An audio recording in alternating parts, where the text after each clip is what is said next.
우리 성도 여러분, 또 이렇게 우리가 주님 안에서 만났습니다.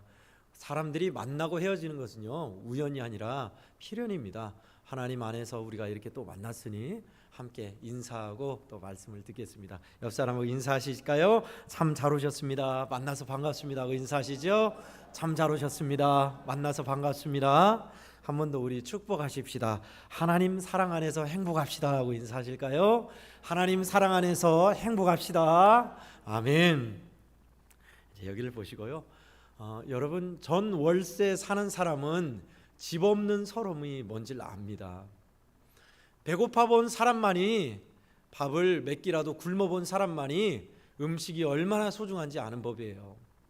하나 더, 땀 흘려 돈 벌어봐야 돈이 얼마나 귀하고 소중한 가치가 있는 것인지 압니다.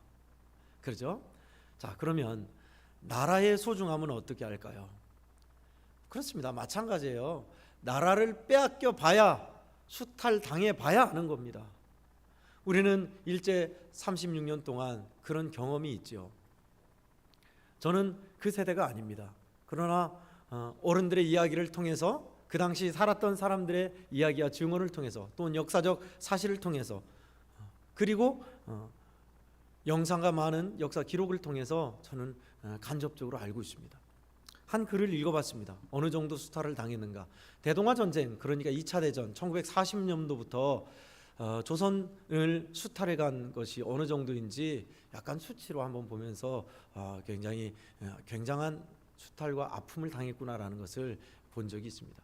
대동아전쟁 때 1년간, 평균 1년이에요. 10년이 아니라 1년간 징용, 그러니까 강제 노동하게 만들어 끌고 가는 것, 징용과 학병, 징병이 1년에 100만 명이었습니다. 지금 군인 수가 얼마인지 모르겠으나 제가 군대에 있을 때 60만 명이 군인 수였어요. 평균 1년 동안. 그러니까 남성들의 거의 씨를 말려간다고 보면 됩니다. 총알바지로 또는 죽도록 일하는 탄광이나 노동 현장으로 끌고 간 거예요.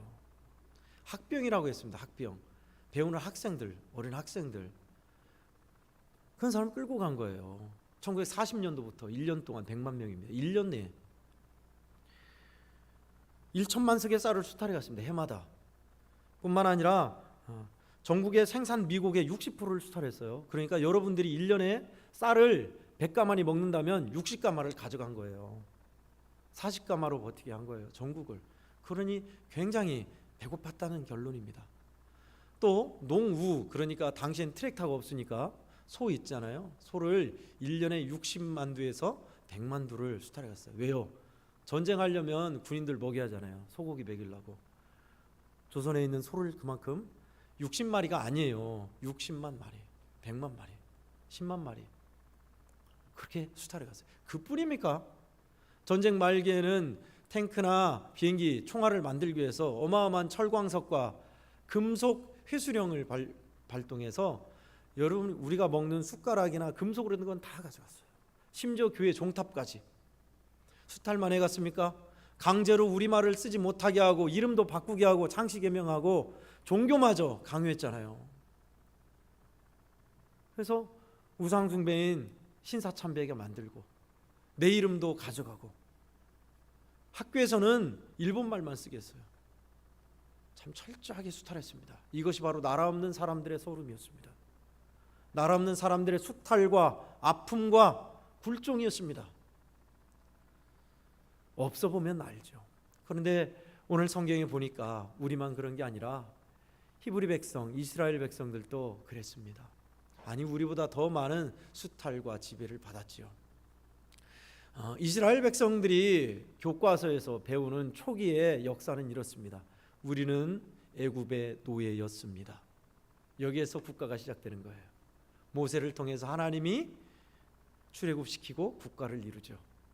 모세를 통해서 하신 말씀을 보면 하나님의 의중이 금방 파악돼요. 왜요? 바로에게 전해라. 내 백성을 보내라. 그러면 내 백성이라는, 내 백성이 있으면 왕이 있겠죠. 누가 왕이에요? 하나님, 여호와 하나님이 왕이래요. 내 백성이라면 이스라엘 백성은 하나님의 백성이래요. 또 내가 그들을 약속한 땅에 데려가리라. 영토가 있어요. 국가의 3요소가 뭐죠? 주권, 통치자, 인민, 나라의 다스림을 받는 사람들, 그리고 영토예요. 국가를 이루겠다는 거예요. 하나님이 이스라엘 백성을 데려가서 국가를 이루겠다. 그것은 바로 아브라함에게 약속한 일이었습니다. 아브라함의 약속을 모세를 통해서 하나님이 이제 하시려고 한 내용을 우리가 읽었습니다. 그 모세는 참 독특해요. 레위 집안에서 태어났는데 당시에 애굽왕 바로가 이스라엘의 남자는 태어나면 무조건 나일강에 빠뜨려 죽여라 해서 이스라엘의 인구 억제 정책을 폈어요.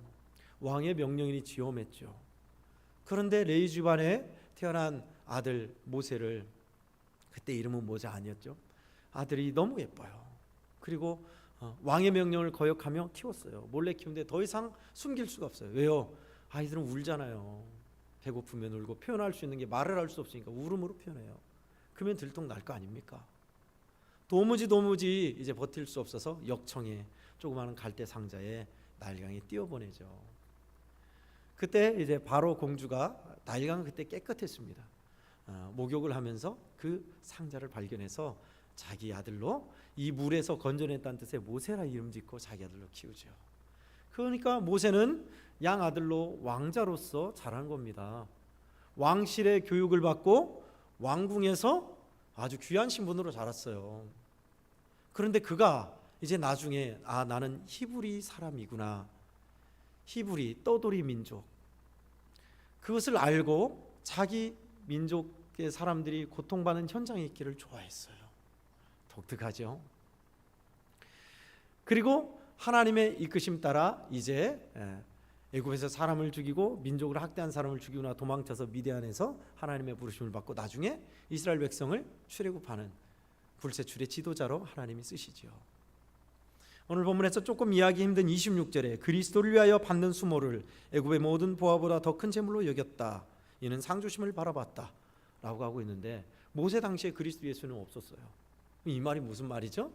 그래요, 예표입니다. 좀 어렵지만 모세가 고난당하는 백성들과 함께 그 속으로 찾아가서 함께 고난받기를 좋아했듯이 예수님은 죄 가운데 고난 중에 있는 우리에게 찾아오셔서 우리와 함께 고통당하시고 십자가에 죽으셨다.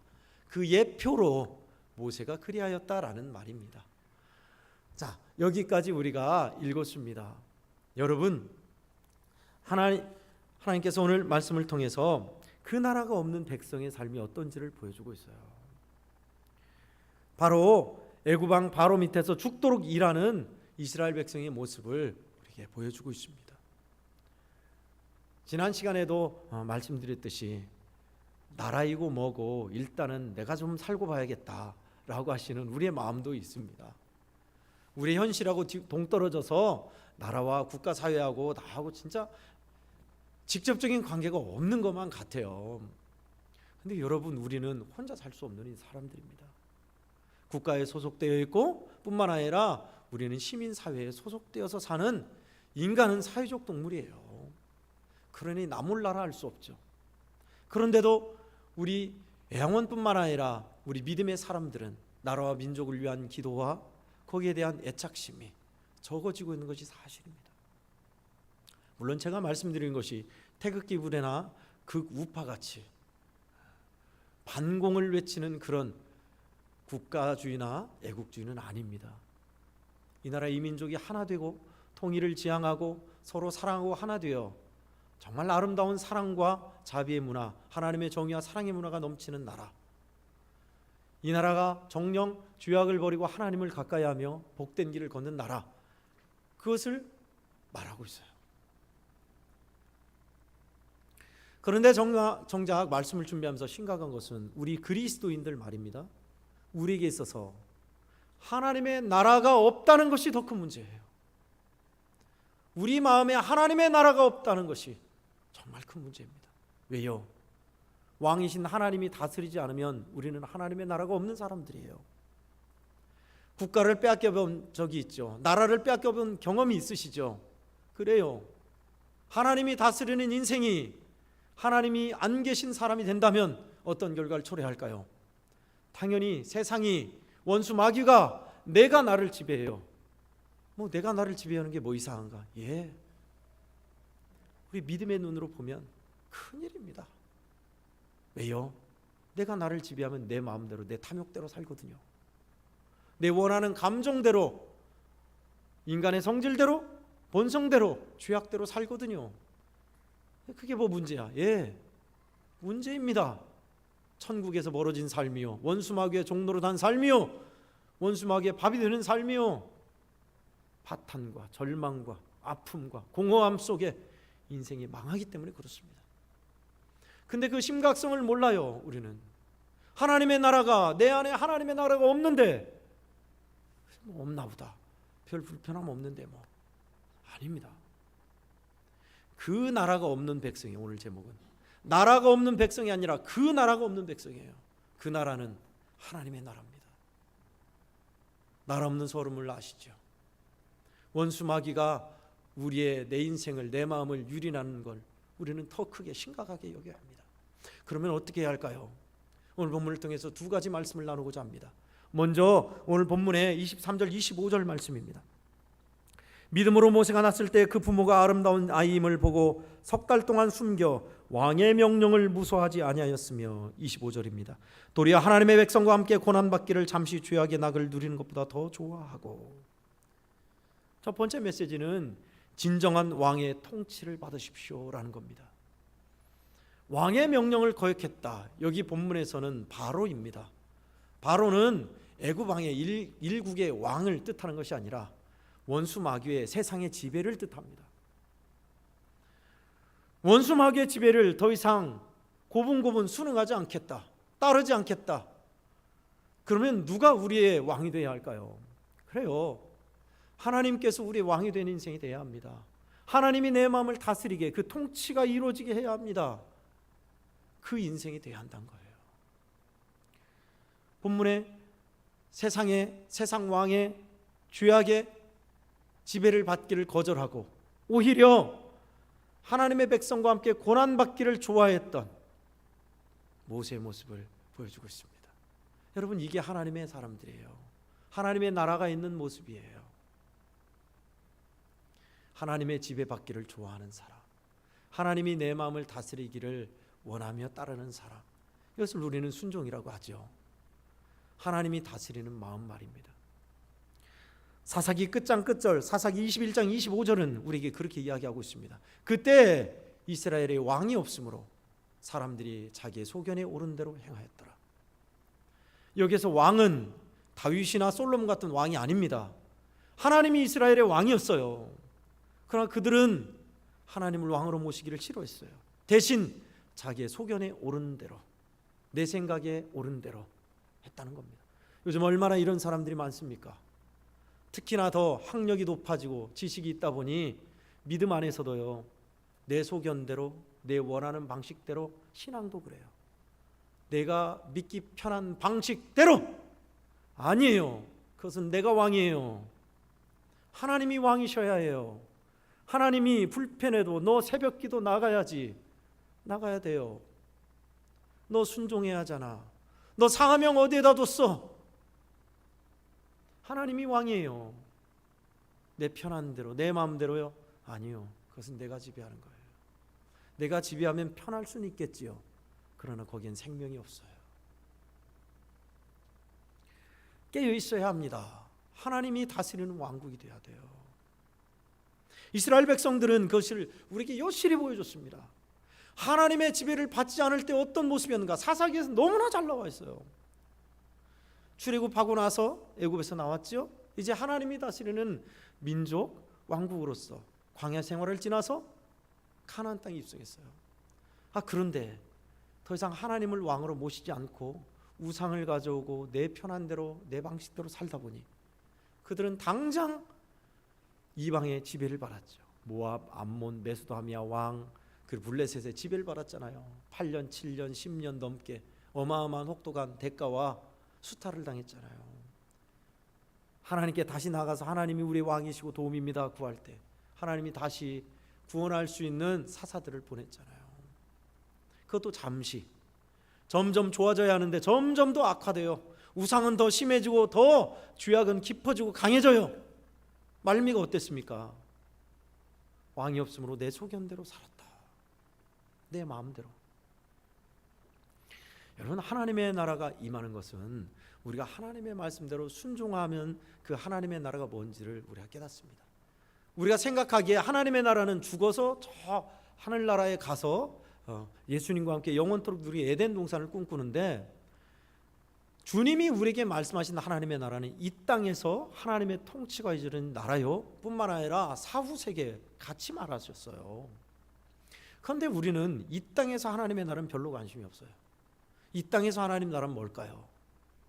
하나님이 내 마음을 다스리고, 그래서 내 가정, 내 일터, 내가 사는 마을, 내가 사는 모든 삶의 현장이 하나님의 은혜가 흐르게, 하나님이 원하시는 주권과 통치가 이루어지게 그 영역을 확장하는 것이 하나님의 나라입니다.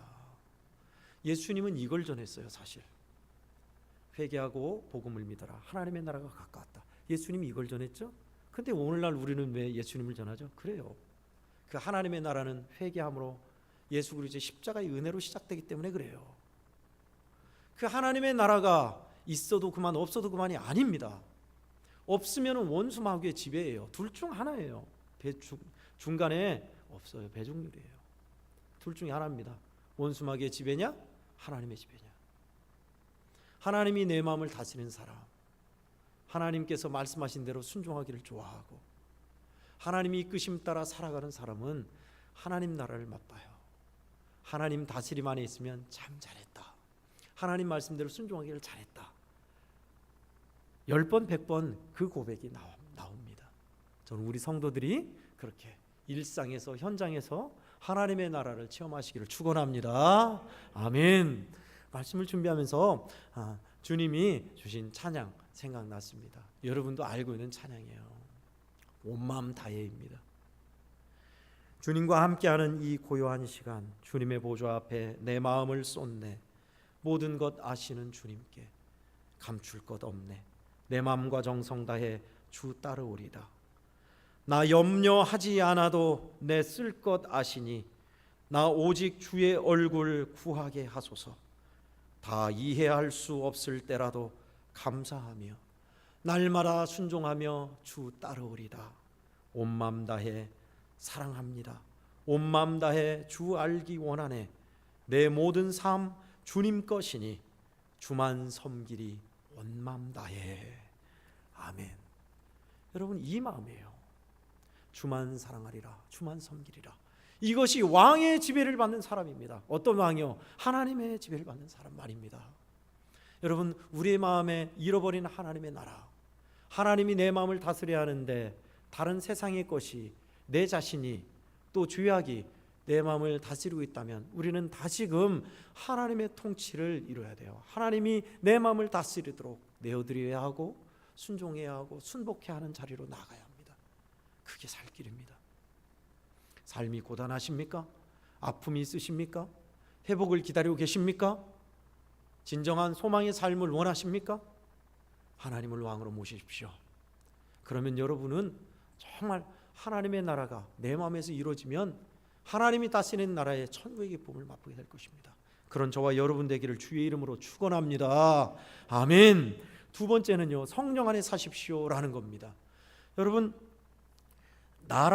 하나님의 나라는 어디에 있는가? 그것을 로마서 14장 17절은 이렇게 표현하고 있습니다. 하나님의 나라는 먹고 마시는 데 있는 것이 아니요 성령 안에서 의와 평강과 희락이니라. 여러분, 우리가 먹고 마시고 잔치하고 즐겁게 구경하고 사는 것이, 그것이 하나님의 나라일까요? 아닙니다. 하루 이틀이에요. 그것도. 진짜 하나님의 나라는 성령 안에서 하나님이 주시는, 우리가 성령 안에서 살 때 주시는 정의로움과 평화와 그리고 극한 기쁨이라고 표현하고 있습니다. 여기에 하나님의 나라가 있어요. 성령은 우리 안에 계세요. 지금은 성령의 시대로, 물론 성삼위 하나님이 역사하신데 예수님이 2000년 전처럼 이렇게 사람의 형상을 입고 오시는 않고요, 하나님이 모세에게 말씀하신 것처럼 하늘에서 우르릉 꽝꽝 하시지 않아요. 하나님의 영으로 믿는 사람들의 마음에 오셔서 우리를 감동하시고 가르쳐 주시고 이끄시고 은혜로 역사하시죠. 그러니 우리는 그 성령 안에 있어야 합니다. 성령을 소멸치 말고 예언을 멸치지 말라 했습니다. 성령이 우리를 이끄실 때 우리가 불순종하면 성령은 소멸돼요. 떠나지는 않지만 충만함이 사그라들어요. 저는 여행을 할 때마다, 휴가 때마다 제가 깨달은 바가 오늘 로마서 17장 말씀드린 14장 17절 말씀입니다. 여행을 하고 휴가를 하면 좋은 곳으로 가잖아요. 어디 저기 강원도, 뭐 속초, 막 그런 해변가, 경치가 빼어나게 아름다운 해안도로, 또 제주도 뭐 많죠. 우리나라 얼마나 멋진 경관이 많습니까? 그런 데를 여행하면서 맛있는 거 먹으면서 힘든 노동이 아니라 쉬고 다니고 얼마나 좋아요. 그런데 뭐 50년을 산 저는 아직까지도 이게 변하지 않는데 거기에는 진짜 기쁨 없어요. 그런갑다 해요. 그때만 잠시일 뿐만 아니라 하루 이틀이죠. 여행을 하면서 깨달은 것, 하나님 주신 깨달음이 바로 그것입니다. 하나님의 나라는 성령 안에서 의와 평강과 희락이니라. 성령 안에 있는 것이 진짜 하나님의 나라의 기쁨이에요. 금번 휴양하면서 뭐 무리하지는 않았습니다. 휴가 때 부산 일대를 좀 이제 다니면서 여기저기를 좀 들렀고 구경했습니다. 그리고 부산 기장 후에는 마지막 날에는 거제도 쪽을 갔어요. 제가 제일 기억이 남고 인상 깊은 것은 거제도에서 배 타고 들어가면 외도라는 섬이 있습니다. 조그마한 섬이에요. 크지도 않아요. 우리 여수의 동백섬만 할까요?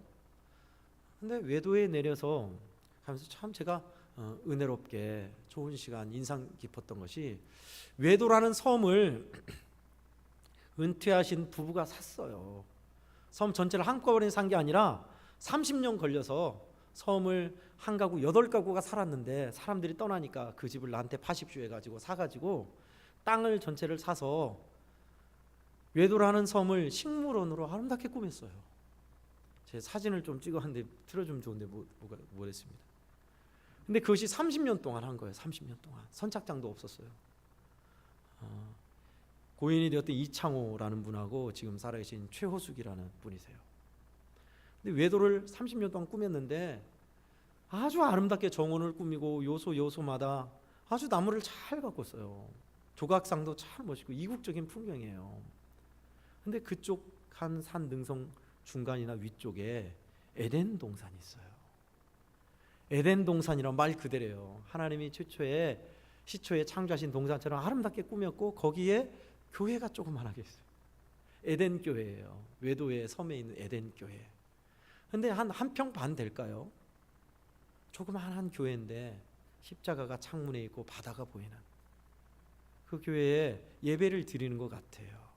성경 찬송가, 낡은 성경 찬송가 따다닥 있고 그 옆에 교회 옆에는 큰 십자가상이 예수님이 이렇게 딱 예수님의 조각상이 아니라 십자가로 되어 있는데 예수님 형상이 십자가가 딱 발걸리고 참 은혜를 많이 받았어요. 외로운 섬, 외곽에 있는 섬, 수역으로 고립된 섬인데 그곳에 30년 동안 아름답게 가꿔서 우리가 잃어버렸던 에덴 동산을 생각나게 하는 거예요. 그리스도인이시더라고요.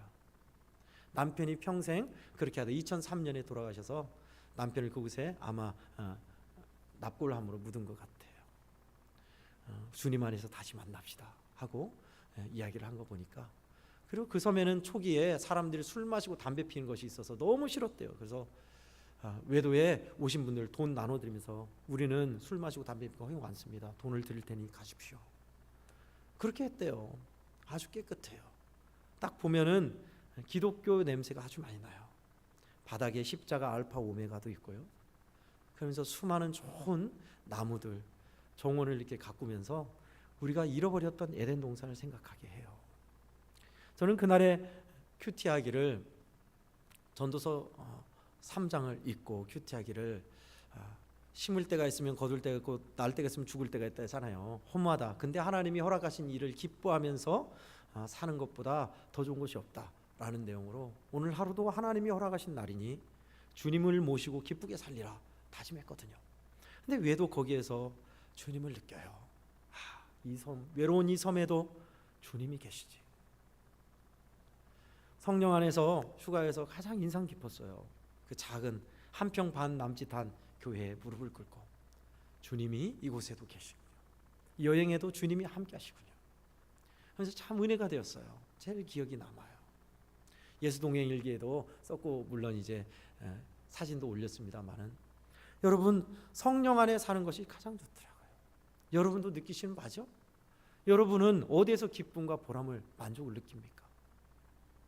성령 안에서 사는 사람, 하나님의 나라가 있는 사람입니다. 하나님의 성령이 지배하기 때문에 그래요. 주의 영이 있는 곳에, 주님의 성령이 다스리는 곳에 하나님의 나라가 있어요. 우리 양호교회 성도 여러분, 이 땅에 하루하루 살아가는 것이 정말 지긋지긋하고 징글징글합니까?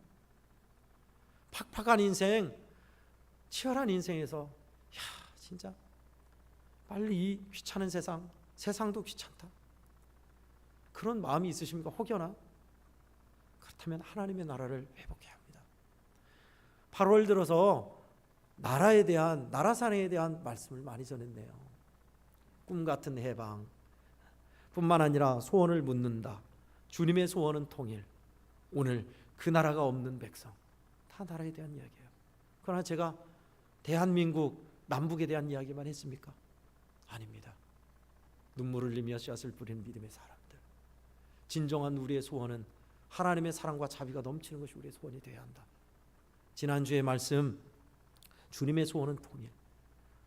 내가 상대 입장에 서보고 또 우리 주님 원하는 소원이 우리의 하나됨인데 우리의 소원은 주님이셔야 한다. 오늘 말씀, 그 나라가 없는 백성은 참으로 원수마귀가 우리 인생을, 우리 삶을 유린한다. 그러니 진정한 왕의 통치를 받아야 한다. 어떻게 해요? 성령 안에 살 때. 저는 말씀대로 살고 싶습니다. 또 우리 성도들이 하나님의 말씀대로 살아서 그 안에 풍성한 은혜와 사랑을 누리기를 소망합니다. 여러분, 우리 안에 주님이 다스리는 영역이 넓어지셔야 돼요. 저와 여러분이 그 길을 함께 가는 사람들입니다. 이번 주에는 한번 우리 그렇게 해보십시다. 하나님이 기뻐한 대로 선택하며 사는 사람, 내 방식대로가 아니라 하나님이 원하는 대로 해보는 사람, 주의 성령이 나를 이끄신 대로 힘들어도 순복하는 사람 되셔서 우리 성도들의 마음에 하나님의 통치와 다스림이 있으며 주님이 주신 은혜와 기쁨이 가득하기를, 그 나라가 있는 사람들 되기를 예수님 이름으로 간절히 축원합니다. 아멘. 하나님 아버지 감사합니다. 하나님 아버지, 우리는 나라를 빼앗긴 서름이 뭔지를 잘 알고 있습니다. 그런데 정작 우리에게 더 큰 일, 하나님의 나라를 빼앗겼는데 우리는 심각성을 모를 때가 많았습니다. 하나님 오늘 말씀을 통해 가르치셨으니 진정한 왕이신 하나님의 통치를 기뻐하며 주님을 모시기를 소망하는 자들 되게 하시고, 아버지 하나님 성령 안에서 살게 하여 주시어서 하나님의 나라는 성령 안에서 의와 평강과 희락이라 하셨으니 그 기쁨과 은혜를, 평강을 누리는 하나님의 나라에 있는 저희들 되게 주시옵소서. 예수님의 이름으로 간절히 기도하옵나이다. 아멘.